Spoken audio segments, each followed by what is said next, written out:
नमस्कार सभी को। दोस्तों, आपने मुंशी प्रेमचंद्र जी का नमक का दरोगा पढ़ा है? अगर नहीं पढ़ा है तो अभी आप योगी जी का नमक का कमिश्नर पढ़ो। अभी ये अगर जो माघ मेला वाला इशू हुआ है, ये होता नहीं तो हमें पता भी नहीं चलता कि हमारे डिपार्टमेंट में, हमारे प्रशासन में जो बड़े बड़े अधिकारी बैठे हैं, जिन्होंने संविधान की शपथ ली है उस कुर्सी पे बैठने के लिए, वो कितने बड़े नमक हलाल हैं अपनी सरकार के प्रति। हमें तो लगा था कि लोकतंत्र की सबसे मजबूत दीवार हमारी ब्यूरोक्रेसी ही है, लेकिन सबसे पहली जो कमजोरी, सबसे पहली जिसकी नींव हिली है ना, वो यही है। खबर तो आपने सुन ली होगी कि योगी जी की आलोचना पे जीएसटी डिपार्टमेंट में डिप्टी कमिश्नर प्रसाद कुमार सिंह ने इस्तीफा दे दिया है और कैमरे पे रोने धोने का नाटक करके न केवल इस चाटुकारिता को चरम पर पहुंचाया है, बल्कि इसको नैतिक कर्तव्य का चोला पहनाने की भी कोशिश की है।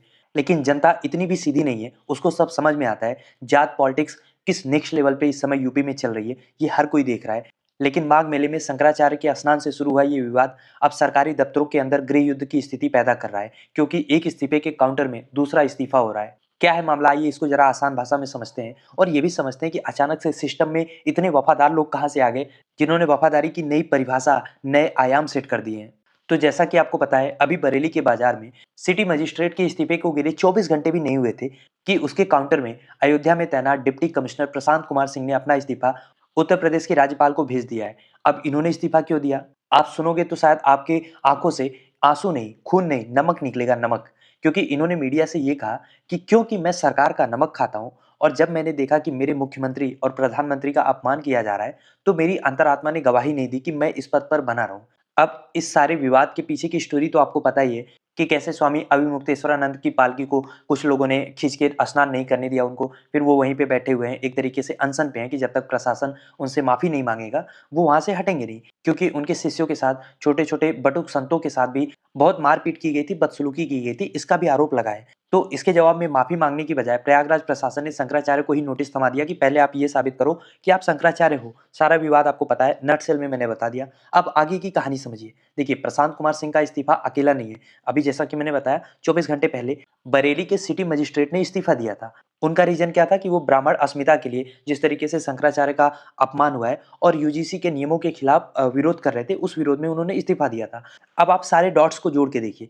एक तरफ एक ब्राह्मण अधिकारी संतों के अपमान और अपनी जात के हितों के लिए इस्तीफा दे रहा है, तो दूसरी तरफ उसको काउंटर करने के लिए, ये दिखाने के लिए कि पानी सर से ऊपर नहीं गया है, सब कुछ नॉर्मल ही है, दूसरी तरफ अगले ही दिन एक ठाकुर अधिकारी प्रशांत कुमार सिंह योगी आदित्यनाथ के सपोर्ट में इस्तीफा देते हैं। यानी कि एक ब्राह्मण अधिकारी इनके विरोध में इस्तीफा दे रहा है और एक ठाकुर, एक क्षत्रिय समुदाय का अधिकारी इनके सपोर्ट में इस्तीफा दे रहा है। मतलब इस्तीफे से नीचे बात ही नहीं हो रही है। इतनी वफादारी आपको कहाँ मिलेगी? ये संयोग है या जात की पॉलिटिक्स उस खतरनाक लेवल पे पहुंच चुकी है कि दरअसल अब ये ब्यूरोक्रेसी की रगों में दौड़ रही है? ये आप खुद सोचिए। प्रशांत कुमार सिंह ने बार बार कहा है कि हम कोई रोबोट नहीं है, हम सरकार का नमक खाते हैं, तो उनका अपमान इनसे बर्दाश्त नहीं हो रहा है। और जिस तरीके की इन्होंने अपना वीडियो लीक किया है कि वाइफ से बात करते हुए कह रहे हैं कि हाँ हाँ मैंने इस्तीफा दे दिया, मतलब आस्कर लेवल की जो एक्टिंग इन्होंने की है ना, उसका कोई जवाब नहीं है। लेकिन जो नमक की बात इन्होंने की है, इस जरा नमक को समझते हैं कि आखिर ये नमक खाते किसका है। आखिर लोकतंत्र में एक सिविल सर्वेंट किसका नमक खाता है? क्या वो किसी पार्टी का नमक खाता है या किसी खास नेता का नमक खाता है? तो इसका जवाब ये है कि कोई भी सरकारी नौकर हो, चाहे कोई बाबू हो या बड़ा अधिकारी हो, डीएमओ, एसडीएमओ, कोई भी हो, वो देश के टैक्स पेयर का पैसा खाता है, उनके पैसे का नमक खाता है। डिप्टी कमिश्नर साहब खुद टैक्स विभाग में है, उनको एटलीस्ट ये पता होना चाहिए कि एक छोटा सा छोटा मजदूर, एक किसान या कोई सा भी इंसान, आप कोई भी चीज खरीदते हो ना, 1 रुपए की भी चीज खरीदते हो, उस पर भी आप जीएसटी देते हो। और ये तो बाकायदा जीएसटी विभाग में कमिश्नर है, इनको तो ये चीज पता होना चाहिए कि इनकी सैलरी वहीं से आती है। संविधान की धारा 311 और all India service conduct rule के अनुसार एक अधिकारी की निष्ठा केवल और केवल भारत के संविधान के प्रति होनी चाहिए। अगर आलोचना पर, सरकार की आलोचना पर ऐसे ही अधिकारी इस्तीफा देने लगे, तो फिर हर बार जब 5 साल में सरकार बदलती है, तो फिर पूरी की पूरी ब्यूरोक्रेसी को, पूरी की पूरी नौकरशाही को इस्तीफा दे देना चाहिए। पर ऐसा तो होता नहीं। ये नेक्स्ट लेवल की सामंती सोच इन्होंने बाकायदा वीडियो पे ऑन कैमरा आके दिखाई है, जहां पे राजा के प्रति ये वफादार है, राज्य के प्रति नहीं। इनका वीडियो आप देखेंगे ना, जो वायरल हो रहा है, जहाँ पे ये अपनी पत्नी से फोन पे बात कर रहे हैं, उसमें लाइटिंग, कैमरा का एंगल, सब कुछ इतना परफेक्ट सेट है कि मतलब ये मानसिक तनाव में लग रहे हैं। इसके बाद इस्तीफे के साथ इनका हंसता हुआ वीडियो भी आ रहा है। एक पल में ये बंदा रो रहा है, अगले पल में ये बंदा हंस रहा है। किस तनाव से ये गुजर रहे हैं या कौन सा ये खेल खेल रहे हैं, ये सबको समझ में आ रहा है। और इनकी ये परफॉर्मेंस, जिसका आधार ये नैतिकता को बता रहे हैं, दरअसल ये नैतिकता से ज्यादा भविष्य में किसी राजनीतिक पारी की तैयारी लग रही है। और यूपी में ट्रेंड पुराना है कि सरकारी सेवा से इस्तीफा दो, किसी पार्टी का दामन थामो और चुनाव लड़ जाओ। जब हाई कोर्ट के जज तक ऐसा कर जाते हैं, तो फिर इनसे ये उम्मीद क्यों ना रखी जाए। खैर ये दो फाड़ केवल ब्यूरोक्रेसी के अंदर नहीं है, जैसा कि हम देख रहे हैं राजनीति के अंदर, खुद बीजेपी के अंदर भी शंकराचार्य के मामले को लेकर दो फाड़ दिख रहे हैं। उमा भारती जैसी वरिष्ठ नेता ने ट्वीट करके कहा है कि प्रशासन ने अपनी मर्यादा लांघी है, क्योंकि उन्हें शंकराचार्य से शंकराचार्य होने का प्रमाण मांगने का अधिकार नहीं है। पर ये राजनीति है, राजनीतिक पार्टियां हैं, ये तो राजनीति करेंगी, लेकिन दुख की बात तब होती है जब किसी राज्य की पूरी ब्यूरोक्रेसी जाति और व्यक्ति पूजा के आधार पर दो हिस्सों में बंट चुकी है। उत्तर प्रदेश भारत का सबसे बड़ा राज्य है। अगर यहाँ का कलेक्टर या कमिश्नर निष्पक्ष होने की बजाय ठाकुर या ब्राह्मण बनकर फैसला लेने लगेगा, तो आप सोचो आम आदमी का भरोसा सिस्टम पर वैसे भी कहाँ बचा है, और कितना जो थोड़ा बहुत बचा है वो भी कितनी देर रह पाएगा।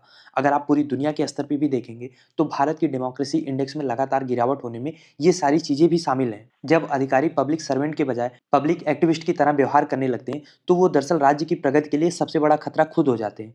हालांकि मीडिया का एक हिस्सा है, उसने अभी अपनी चाटुकारिता बंद नहीं की है, वो प्रशांत कुमार सिंह को एक शहीद की तरह पेश कर रहे हैं। लेकिन आप अयोध्या की जनता से पूछिए कि क्या कमिश्नर साहब अपनी ड्यूटी के प्रति उतना ही संवेदनशील थे जितना वो मुख्यमंत्री की आलोचना के प्रति हुए हैं। एक अधिकारी की असली नमक हलाली जो होती है वो उसके काम में दिखती है। कितना भ्रष्टाचार कम हुआ, कितनी फाइलें निपट गई, कितने गरीब लोगों को न्याय मिला। अगर आपकी संवेदना केवल सत्ता के शीर्ष पर बैठे लोगों के लिए जागती है और गरीबों पर होने वाले अत्याचार पर आप चैन से नींद सो पाते हैं, तो ये आपकी नैतिकता नहीं है, ये दरअसल संविधान का अपमान है, उसके प्रति धोखा है। 1970 के दशक में इंदिरा गांधी ने कमिटेड ब्यूरोक्रेसी की बात की थी, जिसको लेकर उनकी काफी आलोचना हुई थी। लेकिन 2026 के उत्तर प्रदेश में हम उससे भी एक कदम आगे की चीज देख रहे हैं। अब कमिटेड ब्यूरोक्रेसी नहीं बल्कि पर्सनल लॉयल्टी वाली ब्यूरोक्रेसी का दौर चल रहा है। मुलायम सिंह यादव मायावती के दौर में भी जो जाति पॉलिटिक्स है वो हुई है, बहुत चरम पे हुई है, उनके ऊपर भी बहुत आरोप लगे हैं। लेकिन अधिकारी कम से कम ऑन कैमरा इस तरीके की राजनीतिक वफादारी का प्रदर्शन करने से बचते थे। आज जो हो रहा है वो एक खतरनाक नज़ीर पेश कर रहा है आने वाले समय के लिए। कल को अगर सरकार बदलेगी, अगर मैं इसलिए कह रहा हूँ क्योंकि अब तो ऐसा लगता है कि बीजेपी वालों को अमित भाई की तरह लगने लगा है कि इनकी सरकार जाएगी नहीं। लेकिन अगर सरकार गई, अगर सरकार बदल गई, तो क्या ये अधिकारी नए सरकार के साथ काम कर पाएंगे? जो योगी जी में अपनी निष्ठा दिखा रहे हैं, योगी जी परमानेंट नहीं है, 5 साल का कार्यकाल है, उसके बाद किसके लिए आप काम करेंगे? निष्ठा भी ऐसे 5-5 सालों में बदलेंगे? प्रशांत कुमार सिंह ने आरोप लगाया है कि देश को बांटने की साजिश हो रही है। अब आयरनी देखिए, जो व्यक्ति खुद जातीय ध्रुवीकरण का हिस्सा बनकर इस्तीफा दे रहा है, उस आग में और घी डाल रहा है, वो दूसरों के ऊपर देश को बांटने का आरोप लगा रहा है। अलंकार अग्निहोत्री ने भी ब्राह्मणों के नरसंहार जैसी ही बात कही थी। तो सवाल ये है कि क्या वाकई में इन अधिकारियों का जमीर आज अचानक से जाग गया, या फिर ये केवल रिटायरमेंट प्लानिंग का एक हिस्सा है? लेकिन जो भी हो, इन सरकारी बाबुओं को, इन सरकारी मुलाजिमों को ये बात समझनी चाहिए कि आप नौकरी कर रहे हैं, गुलामी नहीं कर रहे हैं। ये दोनों अलग अलग शब्द हैं, इनका डिक्शनरी में इनको एक दूसरे का पर्याय मत बनाइए। अगर एक अफसर को ये लगता है कि वो सरकार का नमक खा रहा है, तो उसे ये भी याद रखना चाहिए कि उस नमक का स्वाद जनता के पसीने से आ रहा है। इसीलिए जब तक ब्यूरोक्रेसी स्वयं को संविधान का रक्षक नहीं मानेगी, तब तक लोकतंत्र केवल कागजों तक ही सिमटा रहेगा। खैर, अब मेरा सवाल आपसे ये है कि आपको क्या लगता है, इन इस्तीफों का सिलसिला कहाँ जाके रुकेगा? क्या अल्टीमेट इस्तीफा योगी जी के देने के बाद ही ये मामला शांत होगा, या आपको लगता है कि उससे पहले ही मामला ठंडे बस्ते में चला जाएगा? क्या सोचते हैं आप इस बारे में? लिखिए अपनी राय कमेंट बॉक्स में। और अगर अभी तक आपने चैनल को सब्सक्राइब नहीं किया, तो प्लीज चैनल को सब्सक्राइब करिए, ताकि ऐसी और भी वीडियोज हम आपके लिए ला पाएं।